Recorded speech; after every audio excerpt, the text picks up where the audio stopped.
Hare Krishna and good morning all of you students. Previous class में मैंने आपको English grammar का 15th चैप्टर प्रीपोजिशंस पढ़ाया था। ठीक है, उसमें हमने प्रीपोजिशंस की डेफिनेशन भी देखी थी और उसके कुछ यूजेस भी समझे थे, है ना। कुछ सेंटेंसेस भी हमने समझे थे उसके, और आज हम इसकी बैक एक्सरसाइज करेंगे। ठीक है, so the first back exercise of this lesson is 15.1 on page number 41। Underline the prepositions in the following sentences. अब इन सेंटेंसेस में हमको प्रीपोजिशंस को अंडरलाइन करना है। हमने पढ़ा था प्रीवियस क्लास में कि प्रीपोजिशंस हमको प्लेस के बारे में बताते हैं, टाइम के बारे में बताते हैं, पोजीशन के बारे में बताते हैं, किसी भी चीज़ की पोजीशन, प्लेस, टाइम, इन सब के बारे में हमको प्रीपोजिशंस बताते हैं। ठीक है, और आप वीडियो देख लीजिएगा या बुक में से भी आप इसको समझेंगे तो आपको और क्लियर हो जाएगा कि प्रीपोजिशंस क्या होते हैं। ठीक है, सो चलिए अंडरलाइन करेंगे इसमें। आई वॉज स्टैंडिंग बिहाइंड सीता। इसका मीनिंग हुआ कि मैं सीता के पीछे खड़ा था। सो यहाँ पर प्रीपोजिशन क्या है? आई वॉज स्टैंडिंग का रिलेशन सीता से बताने के लिए इनके कल हमने ये भी पढ़ा था कि प्रीपोजिशन के जस्ट बाद यूजुअली नाउन या प्रोनाउन होता है। तो यहाँ पर देखिए प्रीपोजिशन के बाद यहाँ पर नाउन है, तो यहाँ पर प्रीपोजिशन वर्ड क्या होगा? बिहाइंड। ठीक है, second sentence I met her on the way. मैं उससे रास्ते में मिला। सो यहाँ पर the way is a noun और ऑन यहाँ पर प्रीपोजिशन है। ठीक है, Sita sat beside me. Sita मेरे बगल में बैठी थी। यहाँ पर बिसाइड प्रीपोजिशन हो जाएगा ये। ठीक है, सीता का रिलेशन मी से बताने के लिए बिसाइड प्रीपोजिशन का यूज हुआ है। बिसाइड देखिए, इसमें बिसाइड वर्ड से हमको पोजीशन का मालूम पड़ रहा है कि सीता कहाँ बैठी थी, है ना। तो इससे क्या पता पड़ रहा है? सीता मेरे बगल में बैठी थी। तो यहाँ पर बिसाइड क्या हुआ? एक प्रीपोजिशन ऑफ पोजिशन हुआ यहाँ पर। ठीक है, उसके बाद the house is on fire. घर जल रहा है, घर में आग लग गई है। सो यहाँ पर ऑन प्रीपोजिशन हो गया ये। ठीक है, कमला सेट अमंग द गर्ल्स। कमला बैठी थी, सेट मीन्स बैठी थी, अमंग मीन्स बीच में, गर्ल्स के बीच में बैठी थी। ठीक है, कई सारी गर्ल्स के बीच में बैठी थी, अमंग द गर्ल्स। यहाँ पर अमंग प्रीपोजिशन हो गया। Sita set between Hari and Ram. Sita कहाँ बैठी थी? हरि और राम के बीच में बैठी थी। तो जब टू पर्सन्स के बीच में जब हम बैठते हैं ना, मतलब टू पर्सन्स के बीच में जब किसी भी चीज़ को बताना है तो बिटवीन वर्ड का यूज़ होता है।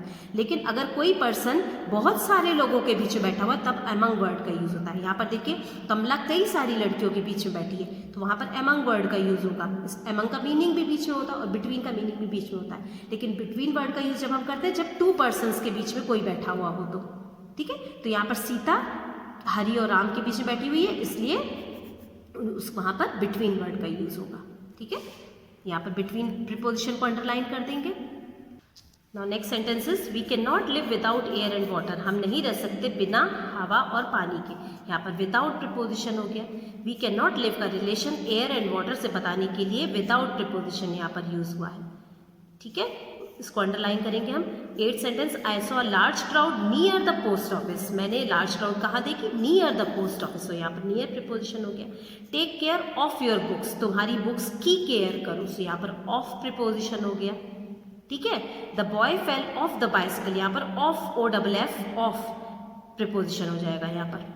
ठीक है, बाइसिकल के से गिर गया, बाइसिकल के द्वारा से गिर गया। सो यहाँ पर फेल ऑफ, फेल मीन्स गिर गया, से यहाँ पर OFF ऑफ यहाँ पर प्रीपोजिशन हो जाएगा। ठीक है, next exercise, choose the most suitable answer and put a tick before it. आपको करेक्ट आंसर हमको यहाँ पर सर्च करना है। यहाँ पर जो ऑप्शंस दिए हैं उनमें से करेक्ट आंसर को यहाँ पर टिक करना है और उसको यहाँ पर फिल करना है।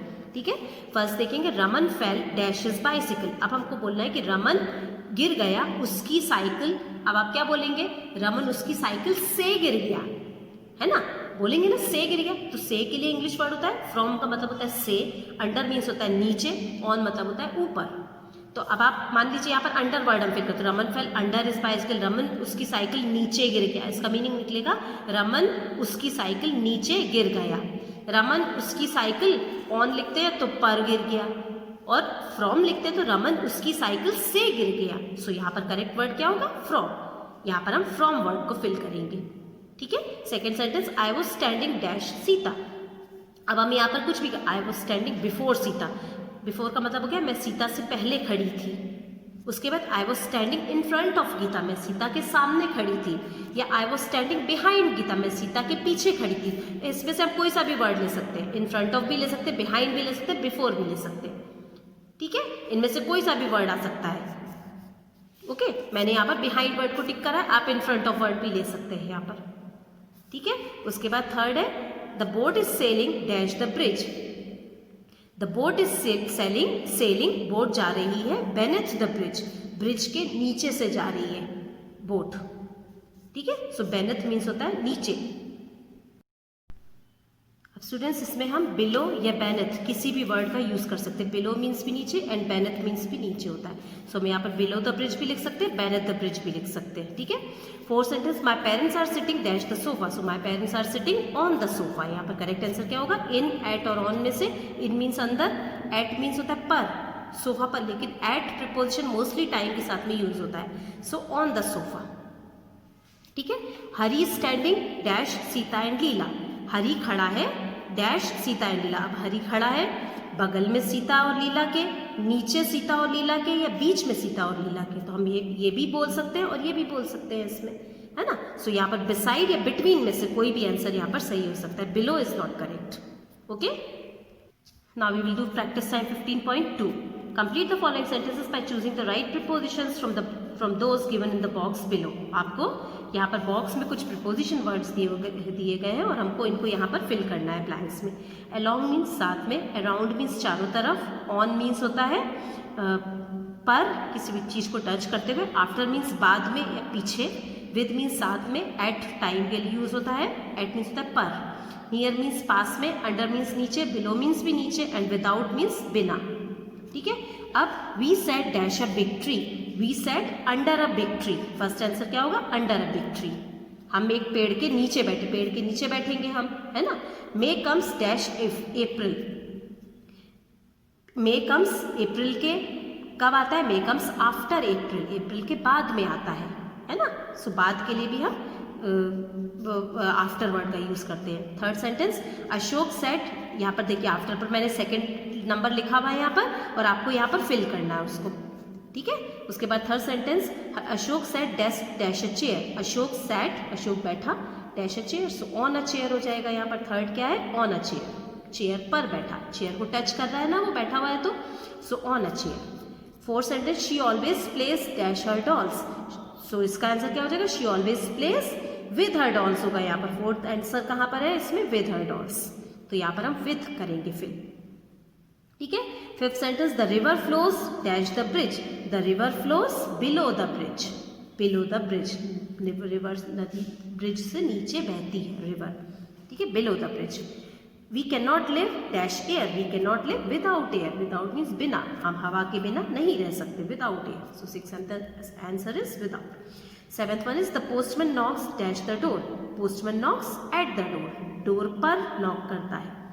टाइम के साथ में भी यूज होता है एट प्रीपोजिशन का, और इस तरह से भी आप जब हम समझते हैं ना तो हमको ऐसे समझ में आता है कि एट प्रीपोजिशन का यूज कहाँ पर होगा। सो एट द डोर यहाँ पर होगा। Okay, eight sentence there is a wall dash the school. So there is a wall around the school, school के चारों तरफ दीवार है, around the school. Okay, so this is the eighth answer, around. Ninth one is we walked dash the bank of the river. We walked means चले, हम चले, dash the bank of the river, नदी, bank means किनारा, river means नदी, नदी के किनारे के साथ साथ चले। मीन्स जब नदी बह रही है और उसके किनारे पर जब आप चल रहे हैं तो उसको बोलेंगे नदी के साथ साथ में चल रहे। So we walked along the bank of the river. Along means साथ में, along the bank of the river. Okay, tenth sentence go and stand dash the door. Go and stand, इसका टेंथ आंसर क्या है? Near the door. गो जाओ और खड़े हो जाओ, नियर द डोर, डोर के पास में खड़े हो जाओ।